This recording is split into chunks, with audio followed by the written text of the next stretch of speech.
আমার মনে হয় যত বলা হচ্ছে সুদ তত বাড়ছে।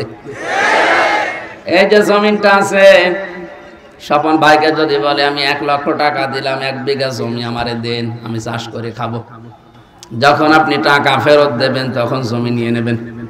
এটা এলাকায় আছে, এটার নাম কি? এই কট নেওয়া যায়, এটা সুদ। আর আমরা সবাই এখানে কম বেশি জানি, নারী পুরুষ সবাই, যে সুদ খেলে মায়ের সাথে জেনা করার গুনাহ হয়। সুতরাং এই কট নিয়েছেন কারা? হাত তোলেন তো। আল্লাহ পাক এই সমস্ত দিকে তাকিয়ে জানিয়েছে, আমাল হায়াতুদ দুনিয়া ইল্লা মাতাউল গুরুর। সূরা আলে ইমরান 4 নাম্বার পারার 13 নাম্বার পৃষ্ঠার 13 নাম্বার লাইনের 185 নাম্বার আয়াতের শেষের দিকে আছে, এ পৃথিবীর জীবনটা ধোঁকাবাজি, খেল তামাশা, রং তামাশা ছাড়া আর কিছু না। দুনিয়ার সব মানুষই ধোঁকায় পড়ে আছে।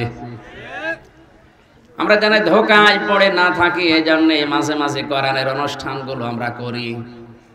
আল্লাকুমুত তাকাসুর হাত্তা যুরতুমুল মাকাবির।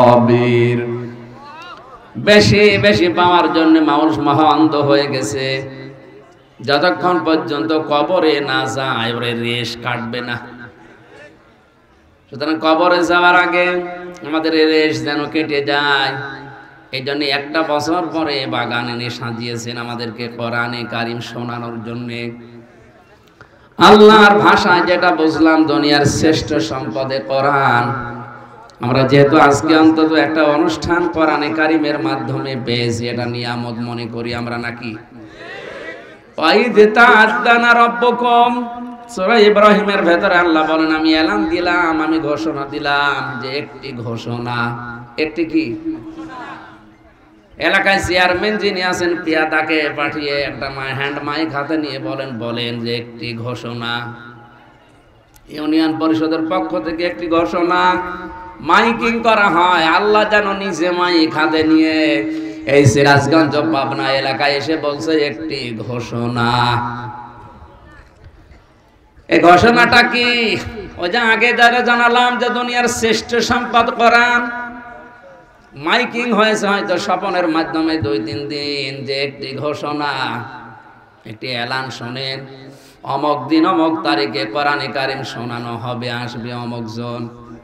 আল্লাহ পাক বলেন এটা নিয়ামত হিসাবে আমি যদি গণ্য করে মানুষ, যে এটা নিয়ামত, আমি যেন নিজে মাইক হাতে নিয়ে প্রচার করছি যে একটি ঘোষণা। দিলে মাহফিলের প্রচার সরাসরি করেছে প্রচারককে।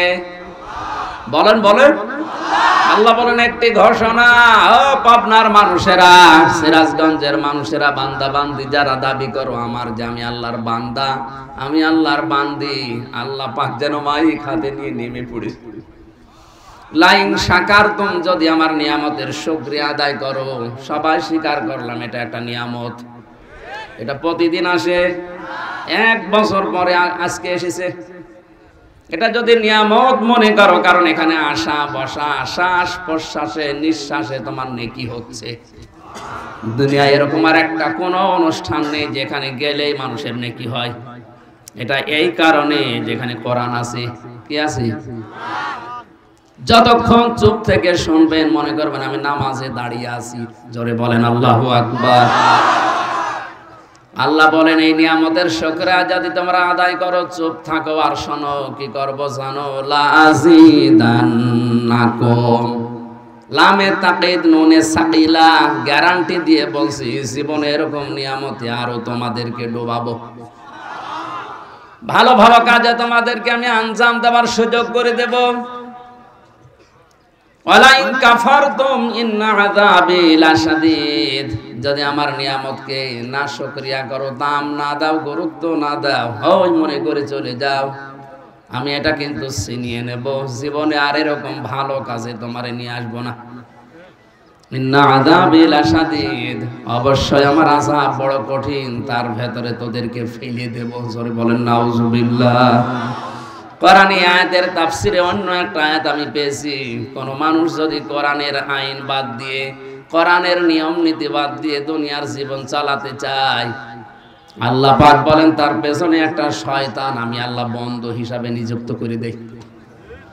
وَمَن يَعْشُ عَن ذِكْرِ الرَّحْمَنِ نُقَيِّضْ لَهُ شَيْطَانًا فَهُوَ لَهُ قَرِينٌ। যে ব্যক্তি আমার জিকির থেকে আমার কোরআন থেকে মুখ ফিরিয়ে অন্যদিকে চলে যাবে, আমি আল্লাহ নিজে তার সাথে একটা শয়তান সেট করে দেই, সে একেবারে আটার মতো লেগে থাকবে। তার মানে যে শয়তানের সাথে মিলে থাকবে তাকেও শয়তান শয়তানি বানাবে।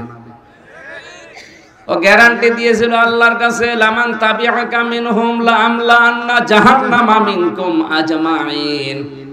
আল্লাহ বলেন তোর অনুসরণ যদি কেউ করে, তোর সাথে লেগে থাকে, তোকে যেমন জাহান্নামে দেব তোর সাথে ওকেও দেব। এই জন্য এটা নিয়ামত মনে করে যারা এসেছি, আর একবার বলছে আলহামদুলিল্লাহ, দরুদ আর সালাম পড়ছে আমাদের নবী মুহাম্মদুর রাসূলুল্লাহ সাল্লাল্লাহু আলাইহি ওয়াসাল্লামের প্রতি। আজকে আমাদের আলোচনার বিষয় হচ্ছে এই পৃথিবীতে কাকে কাকে আল্লাহ সবচাইতে বেশি অপছন্দ করে, ঘৃণা করে। বাংলাদেশে যারা আওয়ামী লীগ করে, প্রধানমন্ত্রী শেখ হাসিনা যদি কালকে ঘোষণা দেয় যে এই দেশে আমি অমুক অমুক অমুককে সবচাইতে বেশি ঘৃণা করি, এদেশে আওয়ামী লীগ যারা করে তারা তাকে ভালোবাসবে? আসতে বলেন। বিএনপি যারা করে, খালেদা যদি কালকে ঘোষণা দেয় যে এই দেশে অমুক অমুককে আমি সবচাইতে বেশি ঘৃণা করি, বিএনপি যারা করে ও যদি ধানের শীষ নিয়েও দাঁড়ায় ভোট দেবে। পৃথিবীর রাজনৈতিক ক্ষমতা টিকানোর জন্য একটা দল আপনি করেন, এই কারণে যদি আপনার নেত্রীর কথা নেতার কথা এত বেশি মূল্যায়ন করেন, একটু ভাবেন তো বিবেক দিয়ে। তামাম দুনিয়ার মালিক যিনি, তিনি ঘোষণা দিচ্ছে পৃথিবীর এই এই এই মানুষকে আমি আল্লাহ ঘৃণা করি। তাহলে আমরা যারা তার বান্দা দাবি করছি, আমাদেরও আমার আল্লাহর এই কথা চিন্তা ভাবনা করে তাকে ঘৃণা করার দরকার আছে না নেই? আমি ৭৭ প্রকার পেয়েছি পুরা কোরআনে, যতটুকু আমার আয়ত্তে আছে সময় কভার করে কণ্ঠ যদি সাপোর্ট দেয় আমি বলতে থাকবো, আপনি লিখে নেবেন। একটা একটা করে কোরআনে কারিমে আয়াত এবং হাদিস সেট করে বাস্তবতার সাথে আমরা মিলাবো, দেখি আল্লাহ আসলে কাদেরকে ঘৃণা করে, ওদের ভেতরে আবার আমি পড়ে গেলাম নাকি। সূরা বাকারার ১৯০ নম্বর আয়াত আমরা পড়েছি। জবান খুলে কোরআনের সোনালী আয়াত পড়েন, যেন প্রতিটি অক্ষরে 10টা করে নেকি হয়। আউযু বিল্লাহি মিনাশ শাইতানির রাজিম। বিসমিল্লাহির রহমানির রহিম। وقاتلوا في سبيل الله الذين يقاتلونكم ولا تعتدوا إن الله لا يحب المعتدين।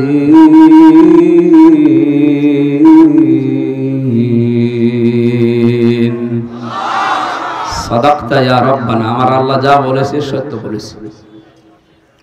সূরা বাকারা 286টা আয়াত আছে, 40টা রুকু আছে, মাত্র একটা আয়াত পড়েছি আমি। এই আয়াতের ভেতরে মূল কথা হচ্ছে আল্লাহ কাদের কাদেরকে দুনিয়ায় সবচাইতে বেশি অপছন্দ করে, ঘৃণা করে, বলেন নাউজুবিল্লাহ। আরম্ভ হচ্ছে আল্লাহ পাক বলেন অকাতিলু, তোমরা লড়াই করো। কি করো? এই কথাটা শোনার পরে আমার মনে হয় যাদের ভেতরে ইমানের একটু সমস্যা আছে, ওদের সবার কাছে এটা মনে হবে যে আল্লাহ মনে হয় মারামারির পক্ষে। পৃথিবীতে এমন এমন কিছু কাজ আছে যেখানে বুখারী শরীফে কাজ হয় না, বাকারী শরীফ লাগে। এখানে আল্লাহ কঠিন কঠিন আইন দিয়েছেন কোরআনে। এমন মানুষের চরিত্র তো আল্লাহ জানে, কারণ আল্লাহ তারে বানিয়েছে। পরে আপনি সোনা মধু করে ওয়াজ করে ওই সমস্ত কাজ থেকে বিরত রাখতে পারবেন না। ওই জায়গায় লাগবে বাকারি। কি লাগবে? এই জন্যই তো চুরি করলে হাত কেটে দাও, জেনা করলে সঙ্গে সার করে ফেলো, ডাকাতি করলে দেশ থেকে তাড়িয়ে দাও, হত্যা করলে তাকে হত্যা করে ফেলো। এই কঠিন আইনগুলো আল্লাহ এমনি দেয়নি, কারণ পৃথিবী শান্ত রাখা লাগবে। এই দেশে কোরআনের পাখিরা 50 বছর ধরে সুদের বিরুদ্ধে কথা বলেছে, কোরআন দিয়ে হাদিস দিয়ে আজও দেশে বলতে আছে। আমার মনে হয় যত বলা হচ্ছে সুদ তত বাড়ছে। এই যে জমিনটা আছে, স্বপন ভাইকে যদি বলে আমি 1 লক্ষ টাকা দিলাম, 1 বিঘা জমি আমারে দেন, আমি চাষ করে খাবো, যখন আপনি টাকা ফেরত দেবেন তখন জমি নিয়ে নেবেন। এটা এলাকায় আছে, এটার নাম কি? এই কট নেওয়া জায়েজ নেই, এটা সুদ। আর আমরা সবাই এখানে কম বেশি জানি, নারী পুরুষ সবাই, যে সুদ খেলে মায়ের সাথে জেনা করার গুনাহ হয়। সুতরাং এই কট নিয়েছেন কারা? হাত তোলেন তো। না, এটা আমরা হাসির খোরাকি না, আমরা ওয়াজ এখন থেকে আমল করব। আরে ভাই, আমার ইবাদত বন্দেগী ওয়াজ যদি কবুলই না হয় তো ছাতা করে আমি করব কি? বলেন, কট নিয়েছেন যারা, একবার আল্লাহু আকবার বলে হাত তুলুন। অনেক টুপিওয়ালা দাড়িওয়ালা মানুষও এই কাজ করছে। তার মানে এই কাজটা আপনারা কি এলাকায় জায়েজ মনে করেন না হারাম মনে করেই করেন? জায়েজ না, এটা জায়েজ না। এখন হারাম পেটের দায়ে এটা তো ফতোয়া বানিয়েছে মানুষ, যে জান বাঁচানো ফরজ, জান বাঁচানোর জন্য মিথ্যা কথা বলা জায়েজ আছে। কে বলেছে আপনাকে ফতোয়া? আপনি কি নতুন নতুন ইসলাম বানাবেন? না, পেটের দায় বলেন আর যে যায় দায় বলেন, হবে না। হারাম কাজে যাওয়া যাবে না, অন্য কোনো পন্থা অবলম্বন করা লাগবে। এটা জায়েজ করার জন্য যে সুরতগুলো আছে ওইগুলো করান। আমি এই যে 10,000 টাকা দিলাম, এই 1 বিঘা জমি আমি 1 বছর করে খাবো, ওই টাকা আমার আর ফেরত দেওয়া লাগবে না। এই খেয়ে দেয় শোধ কি বলে, এটা তো আপনারা করেন না। না, কিছু মানুষ আছে এটাকে লস হয় বলে করতে চায় না। আমি প্রথম আয়াত তো ওইটাই শুরু করেছি যে দুনিয়া কিন্তু ধোকার জিনিস। আপনি এসেছেন খালি গায়ে খালি পায়ে, ন্যাংটা যাবেন ওই রকম, মাঝখানে 70-80 বছর একটু চাষ করে যাবেন নাকি? আমার বিশাল জীবন পড়ে আছে, ওইটাই যদি ধ্বংস হয়ে যায় এই 60-70 বছরে কি হবে? এজন্য পেটের দায় বললে আর এ দায় ও দায় হবে না। আমি তার উদ্বুদ্ধ করতে পারি না, আর আমার হাতে সে ক্ষমতাও এখন নেই। যাদের হাতে এইটা আছে, এই মানুষগুলো যদি চেষ্টা করতো, যাকাত ভিত্তিক অর্থনীতি বাংলাদেশে যদি কায়েম করতো, 53 বছর দেশটা স্বাধীন হয়েছে, এই দেশে সুদের 4 আনাও থাকতো না। ওই আফগানিস্তানে তো সুদ নেই, ওদের দেশ চলছে না। বলে যে না আমরা বাঁচবো না। বাঁচবেন না মানে? আল্লাহর বিধান যেখানে মানুষ মানবে না, সেখান থেকে আল্লাহ বরকত তুলে নেবে।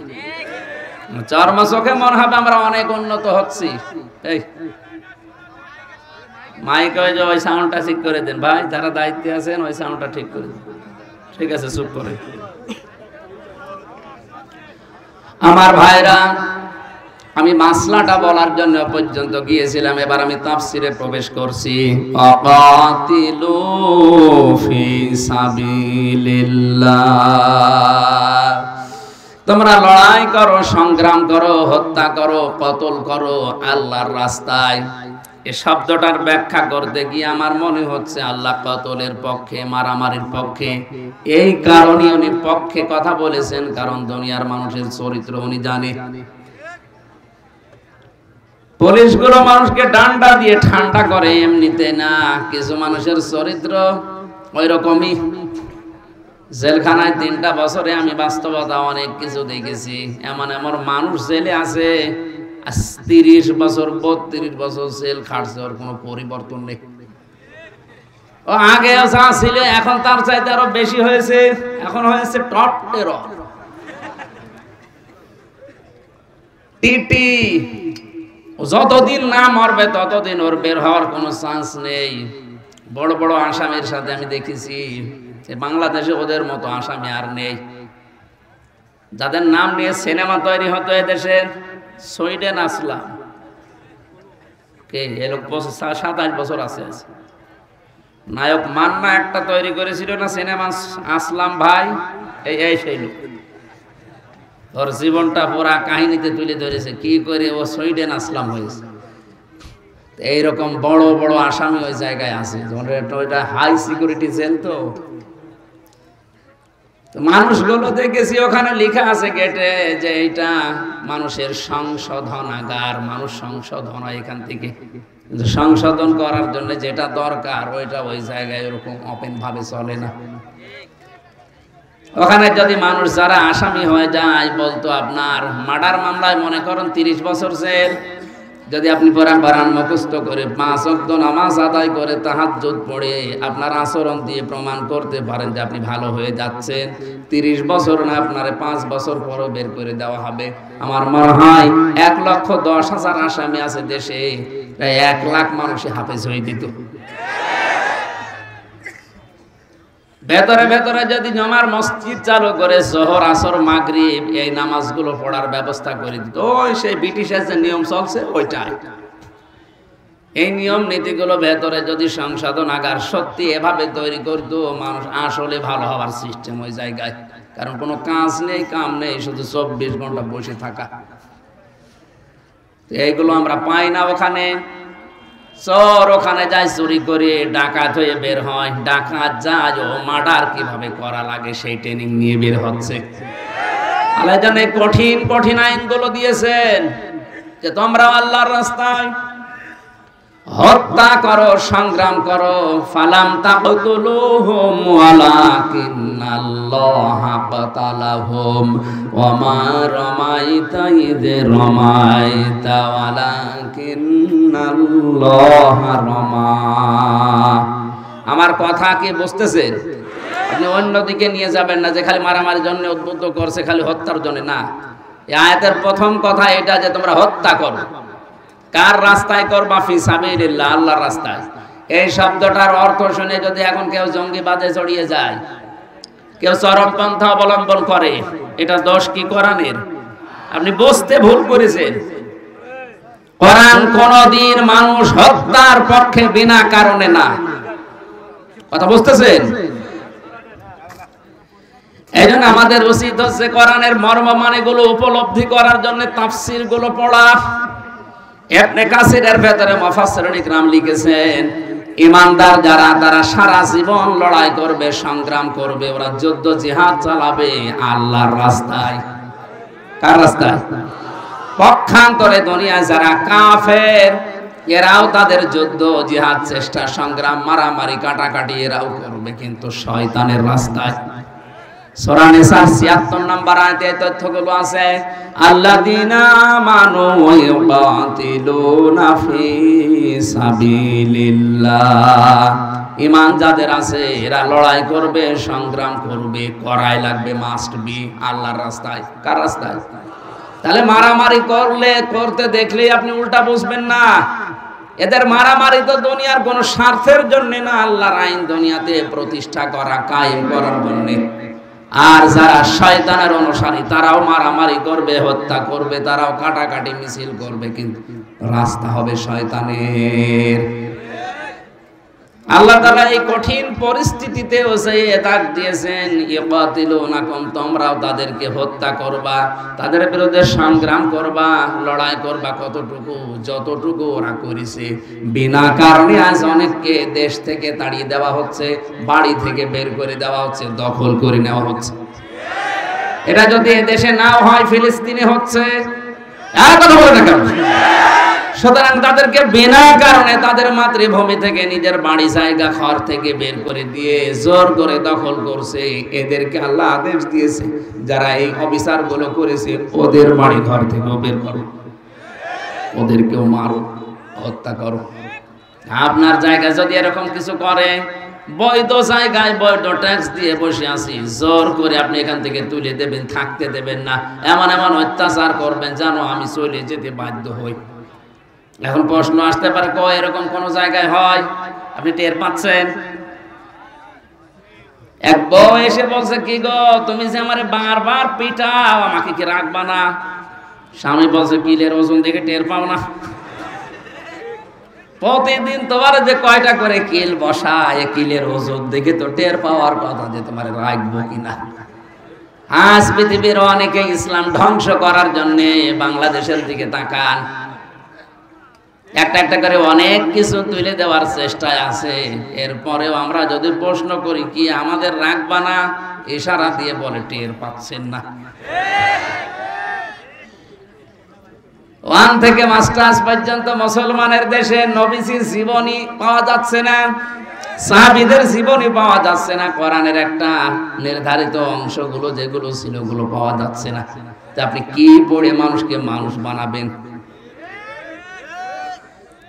এখন যদি বলেন মানুষ কি তারা না পশ্চিমারা, কিসের মানুষ তারা?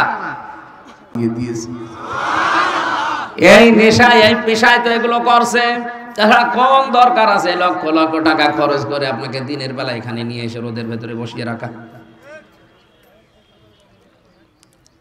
আমি লোকটার উদাহরণ দিচ্ছিলাম এমনিতে না, বাস্তবতা যেটা দেখতে পাচ্ছি। আহারে কি চলছে, কোরআন প্রচার করতে গেলে 96% মুসলমানের দেশে যদি এত বাধা আসে, তাহলে হিন্দুদের দেশে কি হবে বলেন তো?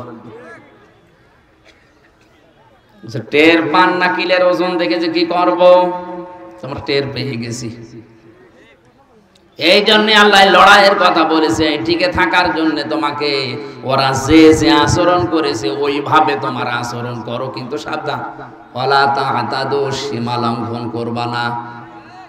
কেউ যদি 1 চড় তোমাকে দেয়, তুমিও 1 চড় দিতে পারো অনুরূপ, কিন্তু 2 চড় দিলে আবার অবিচার হয়ে যাবে। কেউ যদি বাড়ি থেকে বের করে দেয় তোমারে, বিনা কারণে মামলা দিয়ে ধরিয়ে দেয়, এরকম পরিবেশ আসলে তুমিও ধরিয়ে দাও, কিন্তু সাবধান, সীমা লঙ্ঘন করা যাবে না। ওয়ালা তা'তাদু দিলেন কেন? জিহাদের ময়দানে গিয়েও যদি কেউ যুদ্ধ করছে, জিহাদ চালাচ্ছে, এমন সময়ও যদি সীমা লঙ্ঘনের সময় আসে না, সীমা লঙ্ঘন করা যাবে না। এটা খুব খারাপ জিনিস। বিশ্বনবী মুহাম্মদ রাসূলুল্লাহকে পুরা কোরআনে আল্লাহ যে নির্দেশগুলো বেশি দিয়েছেন তার ভিতরে এটা একটা। হে নবী, আমি কিন্তু সীমা লঙ্ঘনকারীকে পছন্দ করি না। ইন্নাল্লাহা লা ইউহিব্বুল মু'তাদিন, যারা সীমা লঙ্ঘন করে, ক্রস করে চলে যায় বর্ডার, তাদেরকে আমি আল্লাহ পছন্দ করি না। কে বলছেন? এ দুনিয়ায় যত মানুষ বিদায় নিয়েছে নিকৃষ্ট ভাবে, পুরা কোরআনে তাদের জীবনী আল্লাহ তুলে দিয়েছে। নূহ নবী আলাইহিস সালাম, কথা বলেন না কেন? হযরত নূহর জাতির প্রতি আল্লাহ যে ধ্বংস গজব পাঠিয়েছিলেন, তারা কিন্তু সীমা লঙ্ঘন করেছিল আল্লাহর নবীর দাওয়াত পাওয়ার পরেও। হযরত হুদ আলাইহিস সালাম, তার জামানার লোকেরা সীমা লঙ্ঘন করেছিল। হযরত সালেহ আলাইহিস সালাম, তার সীমা লঙ্ঘন করেছিল জাতির লোকেরা। আল্লাহর নিদর্শন আনতে বলেছে, আল্লাহ পাঠিয়েছেও, কিন্তু নিদর্শন পাওয়ার পরে দেখার পরও মানে না, আর সীমা লঙ্ঘন করে ফেলেছে। হযরত শুআয়ব আলাইহিস সালামের জামানার লোকেরাও সীমা লঙ্ঘন করেছিল। পুরা কোরআনে আল্লাহ এই ঘটনাগুলো তুলে দিয়েছে খেলা করার জন্য না, শিক্ষা নেওয়ার জন্য। وَإِلَى ثَمُودَ أَخَاهُمْ صَالِحًا قَالَ يَا قَوْمِ اعْبُدُوا اللَّهَ مَا لَكُمْ مِنْ إِلَٰهٍ غَيْرُهُ। একটু ভালো করে শুনবেন, এখানে শিক্ষা আছে।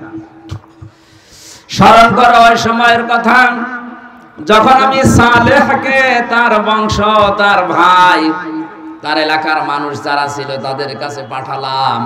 হযরতে সালেহ তিনি আল্লাহর যে আসমানি কিতাব ওই সময় ছিল সহিফা, হাতে নিয়ে বললেন, জাতির লোকেরা, আমি তোমাদেরকে এমন একটা দিনের ভয় দেখাচ্ছি যেই দিনে বেচা কিনা চলবে না, আল্লাহ ছাড়া কোনো মাবুদ নাই, এই কথাটা স্বীকার করে নাও। কথাটা বলার পরেই তারা কিন্তু প্রশ্নের পরে প্রশ্ন তুলেছে, তুমি যদি নবী হও তে আমাদের মতো মানুষ হইলে কেন? ওই জামানার মানুষেরা মনে করতো নবী যারা এরা আমাদের মতো মানুষ হবে না, নবী যারা এরা বিয়ে শাদী করবে না, এরা রাজনীতি করবে না। আজ অনেক মানুষের ভেতরে ওই কাফেরদের ধারণা ঢুকেছে যে মাওলানা যারা এরা কেন বিয়ে শাদী করবে, এরা রাজনীতি করবে। আরে এই ধারণা তো কাফেরদের।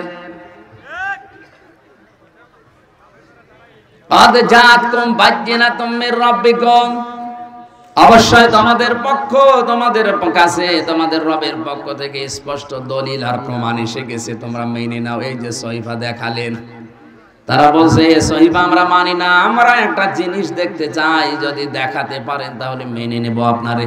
কি? এই যে বিশাল পাহাড়, এই পাহাড়ের উপরে যে বড় একটা পাথর আছে, ওই পাথরের ভেতর থেকে 10 মাস 10 দিনের গর্ভবতী একটা উটের বাচ্চা বের করে নিয়ে আসা লাগবে। নবীরা কোনো বিপদে পড়লে আগেই নামাজে যেতেন, কিসে? আগে সেজদা দিয়ে বলতেন আল্লাহ তুমি দেখো আমি কি করব এখন। আর আমরা নবীর উম্মতেরা বিপদে পড়লে আগে মাজারে দৌড়াই। কোন মাজারে না, কোন বাবার কাছে না, কত বড় বিপদ হোক, যত বড় বিপদ হোক, আগে সেজদায় চলে যান। এইটাই নবীর জীবনী, এইটাই নবীদের সুন্নাহ। বিপদে পড়লেই তারা সেজদা দিত, কারণ নবীজি জানিয়েছেন যখন মানুষ সেজদায় চলে যায় তখন আল্লাহর ওই বান্দার মাঝে কোনো পর্দা থাকে না।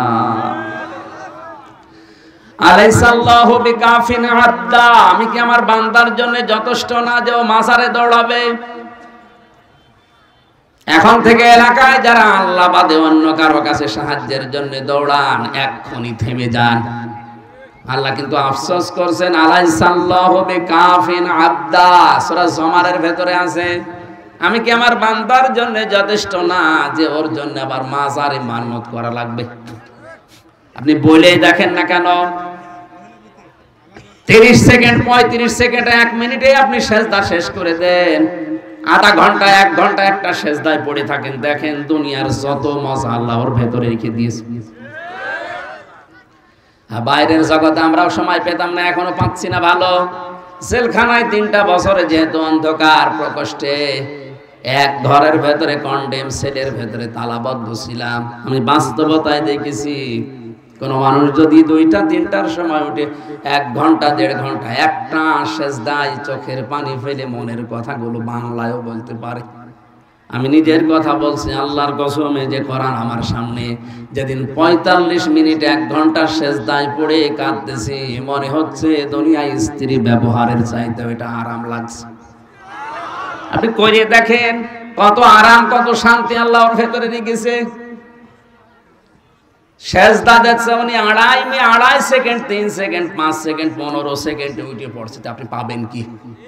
কারণ সেজদায় গেলে মনে হয় যে আল্লাহর কুদরতি পায়ে মানুষ পড়ে আছে। প্রধানমন্ত্রী শেখ হাসিনার কাছে যেভাবে জড়সড় হয়ে আদবের সাথে নড়াচড়া বাদ দিয়ে দাঁড়িয়ে থাকেন, উনি তো তাম পৃথিবীর সব কিছুর মালিক, এরকম বড় মনে করে কেউ যদি ওইরকম দাঁড়িয়ে রুকু দিয়ে সেজদা দিয়ে বলতো আল্লাহ আমি কিন্তু অসহায় হয়ে পড়েছি, মহান আল্লাহ তখন নিজে ফেরেশতাদেরকে বলতেন এইদিকে তাকা, এই মানুষটাই তোরা তৈরি করতে নিষেধ করেছিলি, দেখ কি আদব, সেজদায় পড়ে কিভাবে কান্নাকাটি করছে। মন থেকে যদি সত্যি মানুষ কিছু বলতে পারে ওটা কিন্তু আরশে চলে যায়। আমরা মন থেকে বলতে পারি না, অধিকাংশ কাজ হয়ে যায় আমাদের লোক দেখানো, এজন্য তাসির হয় না ওর ভেতরে। হযরতে সালেহ সেজদায় পড়ে যখন কথাগুলো আবেগ নিয়ে বলছিলেন, আল্লাহর পক্ষ থেকে আদেশ এসেছে, সালেহ ঠিক আছে তুমি রাজি হয়ে যাও, ওদেরকে নিয়ে আসতে বলো, আমি আল্লাহর মুজিজা তোমার মাধ্যমে দেখাবো। ওখান থেকে উট নেমে আসতেছে। এবার আমার শিক্ষা দেওয়ার বিষয় যেটা চলে এসেছে ভালো করে, হাদিহি নাকাতুল্লাহি লাকুম আয়াতান ফাযারুহা তাকুল ফি আরদিল্লাহ ওয়ালা তামাসসুহা বিসুইন ফায়াখুদাকুম আযাবুন আলীম। এটা সূরা আরাফ। এই মাইক কার মাইক? মাইক তো ভালো, খারাপ না, মাইক ভালো আছে, কিন্তু এটা টাঙানো মনে হয় ডিস্টার্ব হচ্ছে। আমি এখান থেকে একেবারে শর্টকাটে একটা শিক্ষা নিয়ে আসার জন্য আয়াতটা পড়লাম, জায়গা মতো এসেছে। আর এখন যদি ডিস্টার্ব করেন, এই চুপ করেন, শোনা যাচ্ছে নাকি? যতটুকু শোনা যাচ্ছে ভালো করে পয়েন্টটা শোনেন। কত মানুষ বসে আছে দেখছেন না? এখানে কত আলেম ভেতরে ভেতরে আছে, আপনি টের পাচ্ছেন না? চেহারা আমার অনেকের চেনা আমি দেখতে পাচ্ছি। দেখেন কি সুন্দর করে তারা বোঝার চেষ্টায় আছে। আল্লাহ তাআলা বলেন হাদিহি নাকাতুল্লাহ, হে সালে জাতির লোককে জানিয়ে দাও এটা কিন্তু আল্লাহর উষ্ঠি। আয়াতান, এটা আল্লাহর নিদর্শন। এটা কি বলেন বলেন? আয়াত মানে নিদর্শন। এটা আল্লাহর একটা সৃষ্টি, আল্লাহ পাঠিয়েছেন। ওয়ালা তামাসসুহা বিসুইন ফায়াখুযাকুম ফাযারুহা তাকুল ফি আরদিল্লাহ, এর জমিনে ছেড়ে দাও, যেখানে ইচ্ছা যাবে, যা ইচ্ছা খাবে, কিন্তু সাবধান, খারাপ কোনো ইচ্ছা উদ্দেশ্য নিয়ে এই উষ্ঠির কাছে আসবা না। যদি আসো ফায়াখুযাকুম আযাবুন আলীম, এই যে আসো যদি, তাহলে সীমা লঙ্ঘন হবে, তখন আল্লাহর আযাব তোমাদেরকে ধরবে। হযরতে সালেহ ঘোষণা দেওয়ার পরে উঠ যেখানে যায়, যেখানে ইচ্ছা যায়, যা ইচ্ছা খায়। হাজার হাজার বছর আগে নাই উষ্ঠি আল্লাহ পাঠিয়েছিলেন, ১৫০০ বছর আগে যেটা পাঠিয়েছেন আয়াত হিসাবে, নিদর্শন হিসাবে, পৃথিবীর শ্রেষ্ঠ নিদর্শন, তার নাম কোরআন। কথা বলে না কেন? হযরতে সালের যে উষ্ঠি, ওটা বিদায় নিয়েছে, ওর কার্যকারিতা মুজিজা শেষ হয়ে গেছে। হযরতে মুসাকে আল্লাহ লাঠি দিয়েছিলেন, উনি কবরে গেছে, লাঠিরও কার্যকারিতা শেষ হয়ে গেছে। এখন আর মিশরের জাদুঘরে ওই লাঠি ছেড়ে দিলে সাপ হয় না। কথা বলেন? হযরতে ঈসা নবী বিদায় নিয়েছে, উনি মারা যাননি, উনি আসমানে আছে, আসবে কিয়ামতের আগে। উনি যেমন হাত দিলে চোখ ভালো হয়ে যেত, মানুষের অন্ধ, কুষ্ঠ রোগী ভালো হয়ে যেত, এখনো হযরতে ঈসা নেই, এই জন্য কেউ চোখের উপরে আর হাত দিলে চোখ ভালো হয় না। পৃথিবীর যত নবী আল্লাহ কম বেশি তাদেরকে মুজিজা দিয়েছিলেন, আশ্চর্য কোন জিনিস, তারা বিদায়, মুজিজার কার্যকারিতাও বিদায়। মুহাম্মদুর রাসূলুল্লাহকে আয়াত আল্লাহ যা দিয়েছেন, যে মুজিজা দিয়েছেন, এই মুজিজা এ কোরআনে আয়াত আজও আছে না নেই? কিয়ামত পর্যন্ত থাকবে। এ কোরআন যেখানে ইচ্ছা যাবে, যেখানে ইচ্ছা যাবে, যা ইচ্ছা করবে। কথা বলে না কেন? উষ্ঠিকে আল্লাহ বলেছিলেন এরা আমার উষ্ঠি, তাকুল ফি আরদিল্লাহ, এটা জমিনে খেয়ে বেড়াবে, সাবধান, যা খাবে, যেখানে যাবে, কিছু বলতে পারবা না, কারণ জমিন আমি আল্লাহ, এই উষ্ঠিও আমি পাঠিয়েছি।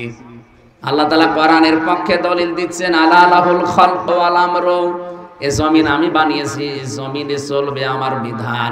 সুতরাং কোরআনে কারীম যাওয়া দরকার যেখানে যেখানে, ওই জায়গায় যদি কেউ যেতে বাধা দেয়, সে আল্লাহর শত্রু। কথা বোঝার না বোঝার ভান করে আছেন কারা? দেখে হাত তোলেন তো। আজ কোরআন আপনি শুধু ঘরের ভেতরে যেতে দেন, মাদ্রাসায় যেতে দেন, খানকায় যেতে দেন, মসজিদে যেতে দেন, কেন কোরআন সংসদে যেতে পারে না? কোরআন বিচারালয়ে যেতে পারে না? কোরআন ইউনিয়ন পরিষদে যেতে পারে না? মন্ত্রণালয়ে যেতে পারে না? যেখানে যেখানে যাওয়ার ইচ্ছা কোরআনের, আল্লাহ যেখানে যেখানে নাম দিয়েছে ওখানে নিয়ে যান, সাবধান, বাধা দেবেন না। বাধা দিলে সালে নবীর জামানায় যে গজব এসেছিল, আল্লাহ কিন্তু এখনো পাঠাতে পারে। আমার কথার অর্থ যারা বুঝেছেন আলহামদুলিল্লাহ, আপনি যদি নাও বোঝেন, রাম আর বামরা বুঝে ফেলেছি কি বলতে চাই, এই জন্যই তো আসতে দেয় না। ওরা জানে যে কত দূর গেছে। কোরআন শরীফ পড়েন, আমার বাবা মারা গেছে। আরে বেটা, তোর বাবা মরে গেছে, এখন পড়ে করবো কি? তোর বাবা যেখানে যেখানে ছিল ওই জায়গাগুলো যদি কোরআন নিয়েছে তো তাহলে আজ আর পড়া লাগতো না। তোর বাবা কোথায় কোথায় গেছে তুই টের পাস না? তোর বাবা ব্যবসা করেছে, ওই ব্যবসা প্রতিষ্ঠানে কোরআন ছিল না। ওখানে অনেক ব্যবসা প্রতিষ্ঠান বাংলাদেশে আছে। আজ বিভিন্ন গার্মেন্টস থেকে মেয়েদের কান্নার আওয়াজ আসে। আর এখন ওই শয়তান মরে গেছে বলে কোরআন পড়ে দেন। কোরআন পড়লো রাজ আবারও বাড়বে। কত সরকারি প্রতিষ্ঠানের দিকে তাকান, আজ এক একটা সিট পাওয়ার জন্য অনেক মহিলারা নিজেদের ইজ্জত বিক্রি করে দিচ্ছে। ওখানে যদি কোরআন থাকতো, ওখানে মেয়েদের কান্নার আওয়াজ আসতো না। বাবার বয়সী লোক আছে, এই জন্য আমি নিচে নামতে পারলাম না। এইটাই চলছে পৃথিবীতে এখন। এই কথা বলেন না কেন? কোরআন যেখানে যেখানে যাওয়া দরকার ওখানে যেতে দেন না। খালি মানুষ মরে গেছে কোরআন পড়ান। আল্লাহর নিদর্শন, আল্লাহর এই আয়াত। এই নিদর্শন কার? এই আয়াতগুলোকে আমার বানানো। আল্লাহর নিদর্শন, আল্লাহর আয়াতে যেখানে ইচ্ছা যাবে, কেউ বাধা দিতে পারবে না। কেউ বাধা দিলে বুঝবেন ওটা সালেহ আলাইহিস সালামের জামানার কাফেরদের মতো কাফের। আযাব আসতেছে, কোরআনের বিরুদ্ধে যারা অবস্থান নিয়েছে আযাব আসছে। আমি তো আমার এই ছোট্ট চোখে যা দেখলাম, এদেশে যারা সত্যি ডাইরেক্ট ইনডাইরেক্ট কোরআনের বিরুদ্ধে অবস্থান নিল, হয়তো কেউ ডাইরেক্ট নিয়েছে, কেউ ইনডাইরেক্ট। আপনি তাকান তাদের জীবনের দিকে। এই মানুষগুলোর শেষ বয়সে তাদের ছেলে মেয়ে, বউ, বেটার বউ সব মুখে লাথি দিয়ে তাড়িয়ে দিয়েছে, অথচ বিশাল দাপট ছিল দুনিয়ায়। আপনি আর কয় টাকার মালিক এখন? আবু জেহেল ওই সময় প্রেসিডেন্ট ছিল, কোরআনের বিপক্ষে অবস্থান নেওয়ার কারণে আল্লাহ তাকে যৌন অক্ষম করে দিয়েছিলেন। বউ ছিল ওর, কিন্তু কাজ করতো অন্যজন। এই জন্য ওর স্ত্রীর নাম হচ্ছে নাকেরা। নাম কি? নাকেরা মানে অনির্দিষ্ট, নিজে কাজ করতে পারতো না। আজ যারা কোরআনের বিরুদ্ধে অবস্থান নেবেন, আল্লাহ আপনাকে এমন শাস্তি দেবে, খালি দেখে দেখে হাঁ করে থাকবেন, কিছু বলতে পারবেন না। এইটাই বাস্তব। কাবা শরীফ তাওয়াফ করছিলাম, হঠাৎ করে দেখি পেটে ব্যথা। কি গো? এক পুলিশকে জিজ্ঞাসা করলাম, ভাই এতক্ষণ তো ভালোই ছিলাম, এখন আমার পেটে ব্যথা করছে, কি জায়গার দোষ? পুলিশ আমার বলছে, হাজিউল হজ্জা তাই না বিলাদুকা। ও হাসি, দেশ কোথায়? বাংলাদেশ।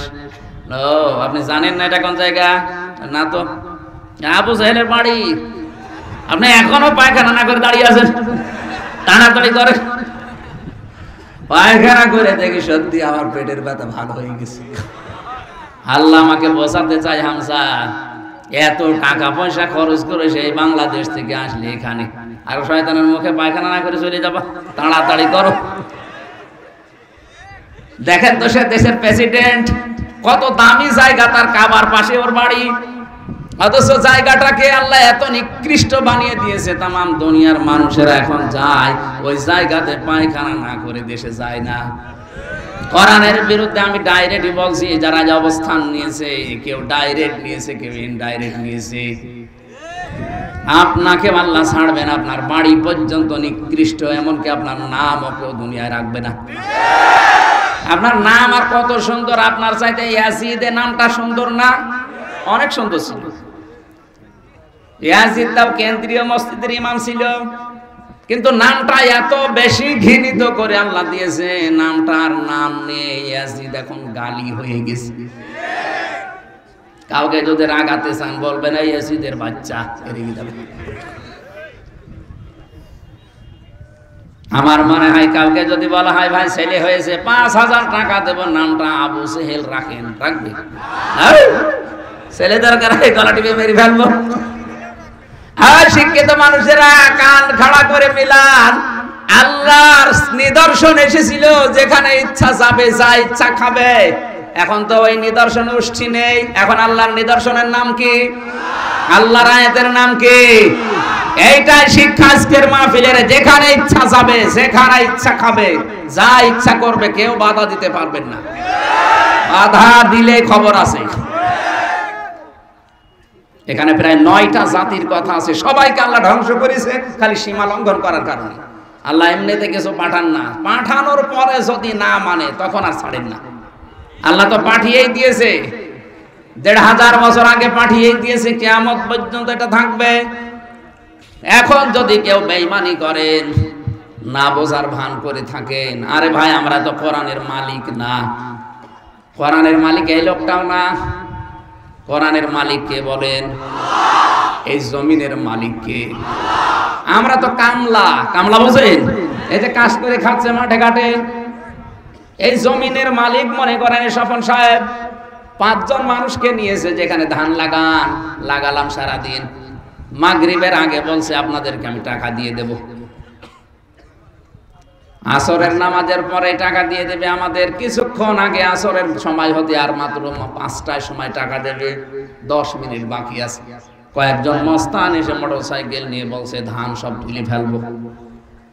আমরা যদি বলি না ভাই আর ১০ মিনিট পরে তোলেন, কারণ এই জমি আমাদের না, এ ধানও আমাদের না। আমরা আছি আমাদের টাকা নেওয়ার জন্য, কারণ টাকা না পেলে আমাদের সংসার চলবে না। কথা বলেন ঠিক কিনা? এরপরেও যদি মস্তান বলে না তুলেই ফেলবো, তখন মারামারি হওয়ার সম্ভাবনা নেই। মালিক তো নেই, আমরা তো কামলা, আমরা তো জন মনীষ পাট লেবার যাই বলেন। অন্তত আমাদের বেতন পাওয়ার জন্য হলে এই লোকগুলোকে এখন ঠেকাতে হবে। ঠেকাতে গিয়ে ধস্তাধস্তি মারামারি হাতাহাত মেরেও ফেলা লাগতে পারে, কারণ আমাদের টার্গেট বেতন। আমাদের টার্গেট কি? আমরা ঠিক এই কায়দায় জমিনে আছি। এ জমিনের মালিকও আমরা না, কোরআনের মালিকও আমরা না, আমরা কামলা খাদেম। এই কোরআন প্রতিষ্ঠার জন্য চেষ্টা করে যাচ্ছি। বিকাল 5টা মানে জীবনের শেষ দিন পর্যন্ত চেষ্টা করেই যাব। এর মাঝখান থেকে কেউ যদি এসে বাধা দিতে চান, হয় হাতাহাতি হবে, মারামারি হবে, মেরেও ফেলতে পারি। এখানে কোনো আপোষ নেই, কারণ আমার বেতন দরকার, আর আমাদের বেতনের নাম জান্নাত। এই কথা বলুন। এটা পাওয়ার জন্য যদি কোরআন বিরোধী কাউকে পাওয়া যায়, বাধা দানকারী, তাকে কিন্তু বিকাল 5টার আগে ছাড়া হবে না।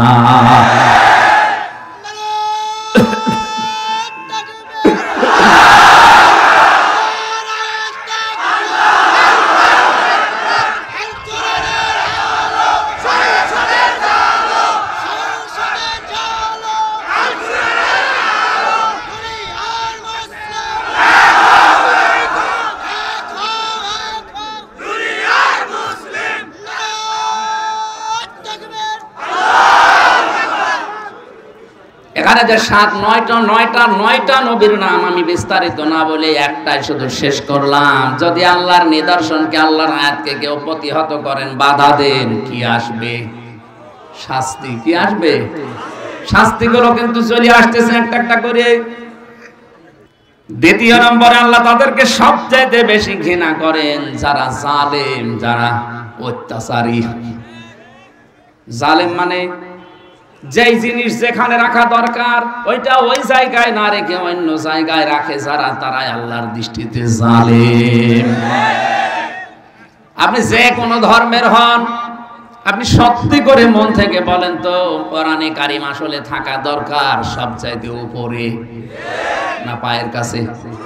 আরে ভাই, উপরে তো আপনি আর রাখেন না। উপরে রাখতে গেলে রাজনীতি মনে করেন আপনি, এটা তো রাখার দরকার উপরে। উপরে না রেখে যারা আজ নিচে রাখতে চায়, পেছনে টান মেরে ফেলতে চায়, তারা জালেম। এই যে টুপিটা, এটা মাথায় দেওয়া দরকার কোথায়? বলেন বলেন। এটা যদি আমি পায়ের সাথে বেঁধে রাখি, এটা টুপির সাথে জুলুম। 96% মুসলমানের দেশে কোরআন থাকবে সবার উপরে সংসদে, ওখান থেকে আইন প্রণয়ন হবে কোরআন দিয়ে, ওইটা বাংলাদেশে বাস্তবায়ন হবে। এগুলো না করে যারা আজ মানুষের তৈরি করা আইনগুলো কায়েম করার জন্য চেষ্টা করছেন, আপনি জালিম।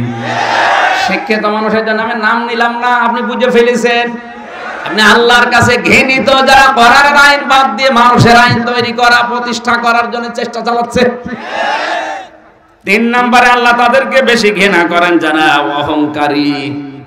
এই পৃথিবীতে অনেকে সম্পদের অহংকার করা, ক্ষমতার অহংকার করার কারণে আল্লাহ ঘৃণিত বানিয়ে বিদায় দিয়েছে, যেমন কারুন। সূরা কসসের ভেতরে বিস্তারিত লেখা আছে কারুনকে আল্লাহ এত শাস্তি দিয়েছেন কঠিন, এই অহংকারের জন্য, সম্পদের অহংকার করেছিল।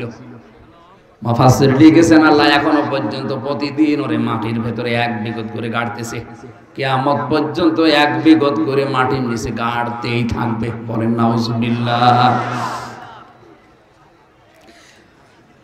4 নম্বরে আল্লাহ তাদেরকে পছন্দ করে না যারা অপচয় করে, অপব্যয় করে। এখানে 2টো গুরুত্বপূর্ণ শব্দ আছে, এইদিকে তাকান। অপচয় আর অপব্যয়, আরবিতে শব্দ হচ্ছে 2টা, একটা হচ্ছে ইসরাফ আর একটা হচ্ছে তাবজির। ইসরাফ কাকে বলে? এই লোকটার 2 কেজি আম লাগবে পরিবারে, টাকার গরমে 10 কেজি আম কিনে 8 কেজি পচাচ্ছে আর 2 কেজি খেয়েছে, এটার নাম ইসরাফ, এটা হারাম।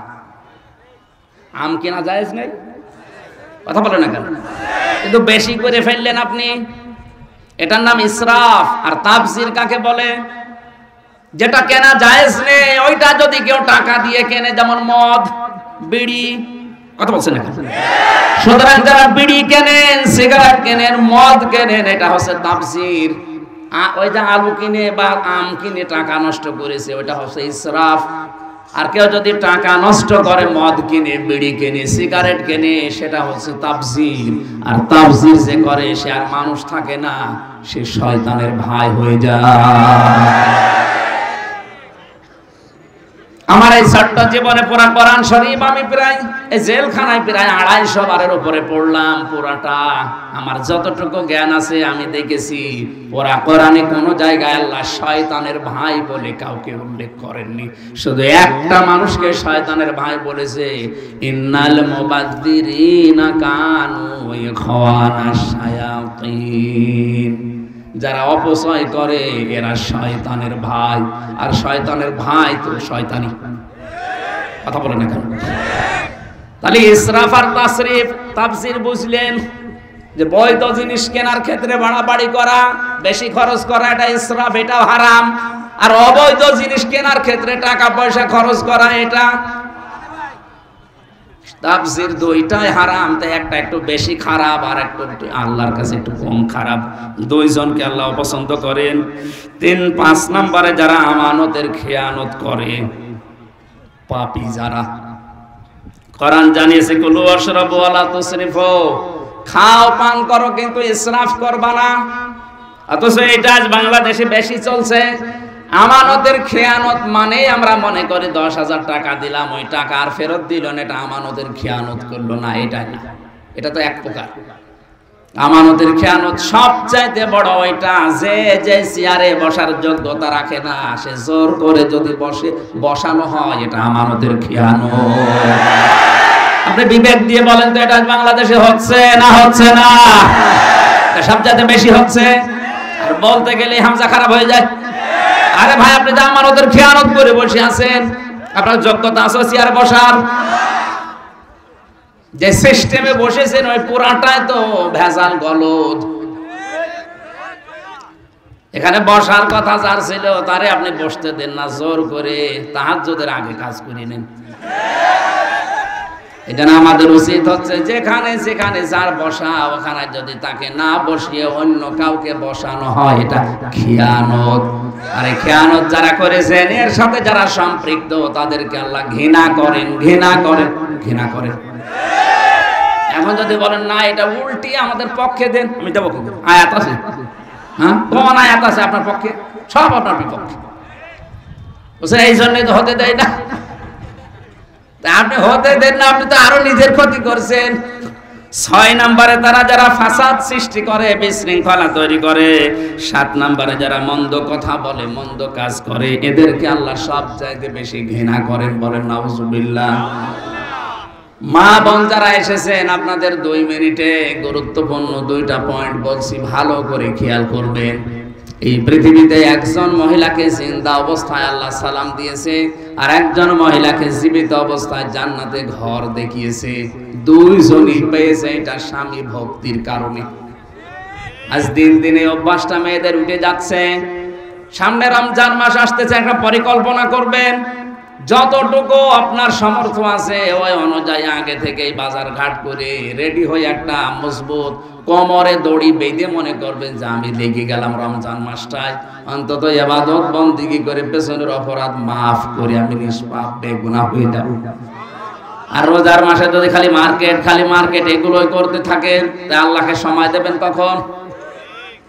খাদিজাতুল কুবরাকে আল্লাহ সালাম দিয়েছে তার স্বামী ভক্তির নিদর্শন হিসাবে।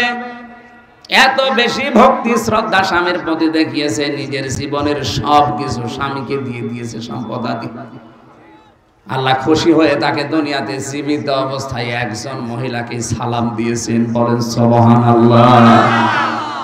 আরেকজন মহিলাকে আল্লাহ শুধু সালাম না, তাকে জান্নাতের ঘর পর্যন্ত বানিয়েছেন। তার নাম আসিয়া। তিনিও স্বামীর প্রতি বরদোয়া দেননি।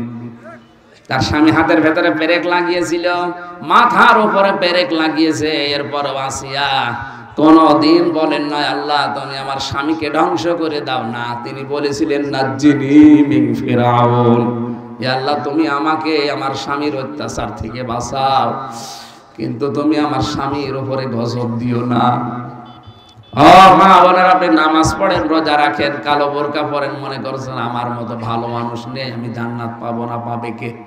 অথচ নবীজি যেই কারণে জাহান্নামে আপনাদের দেখেছেন, সিম্পল কারণ। আল্লাহর নবী বলেন, ওই মহিলাকে আমি নবী জাহান্নামে দেখলাম, যারা রাস্তাঘাটে চলার সময় চুল খুলে খুলে চলতো, ৮-৬ পোশাক পরতো, আর এমন পোশাক পরতো যেটা পরাও যায় না, পরাও তা। ২ নম্বরে, ওই মহিলাকে আমি জাহান্নামে বেশি দেখেছি, যে মহিলা তার স্বামীর সাথে কুফরি করে। সারা জীবন লোকটা আপনার পেছনে শ্রম দেয়, মাথার ঘাম পায়ে ফেলে, হঠাৎ একটা সাবান কম হলে আপনি বরদোয়া দিয়ে দেন, গালি দেন যে তোর বাড়িতে এসে কিছুই পেলাম না।